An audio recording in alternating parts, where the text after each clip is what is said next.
পৌষ সংক্রান্তি উপলক্ষে গ্রাম বাংলায় চলছে ঢেকির সাহায্যে মহিলাদের চালের গুঁড়ো তৈরির ধুম। ঢেকির প্রচলন কমে গেলেও এখনো হারিয়ে যায়নি সেই পুরনো সংস্কৃতি। ঊনকোটি জেলার ফটিকরাইয়ের গোকুলনগর গ্রামে দেখা গেল পৌষ পার্বণকে ঘিরে মহিলাদের চালের গুঁড়ো তৈরিতে ব্যস্ততার ধুম।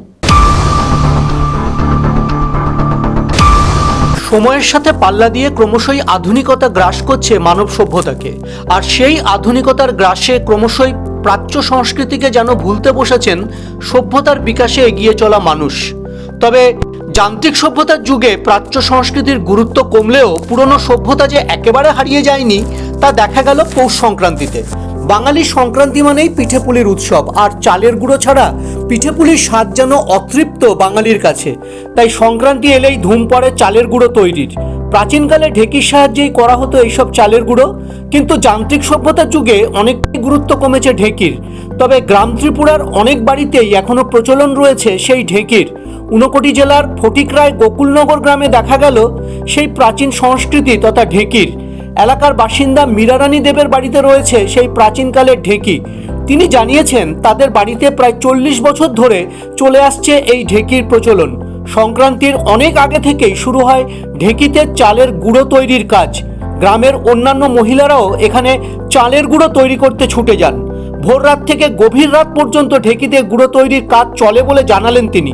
মহিলা জানিয়েছেন মেশিনে তৈরি গুঁড়ো দিয়ে করা পিঠের থেকে অনেকটাই খেতে সুস্বাদু হয় ঢেকিতে তৈরি করা গুঁড়োর পিঠে, আর তাই তারা ব্যস্ত ঢেকিতে গুঁড়ো করতে। সারা বছরই এই ঢেকি গ্রামের মানুষের কাজে আসে বলে জানান তিনি।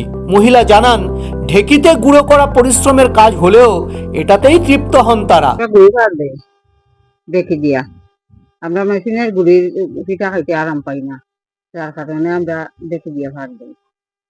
দেখিতে আমরা রাখতে অনেক বছর হয়েছে, প্রায় 40-45 বছর হইব আমরা এটা ব্যবহার করি। গ্রামেরও আরো অন্যান্য লোক আছে, তারাও গুড়ি ভাত দেয়, সবসময় করি। ওই সংক্রান্তি উপলক্ষে, পৌষ সংক্রান্তি গুড়ি ভাত গত বছর দিন থেকে শুরু হয়েছে, আজকে রাত্রে পর্যন্ত হইব। ভোরবেলার থেকে তো ভোরবেলা 4-5 জন আইয়া দিয়া গেছে, ওখানে আমরা দিচ্ছি, ওখানে আরো 2-4 জন আইব হইয়া রাখছে। এরা দেখি তো আমরা জানা মতো আর নাই, তাহলে কি আয় মানুষ, আমরা তো আনন্দও লাগে, সবাই মিলিয়া গুড়ি ভাত দেই, আনন্দও লাগে। পরিশ্রম মনে হইলেও তো এটা আমরা নিজস্ব সংবাদ প্রতিনিধি, এশিয়ান টাইমস।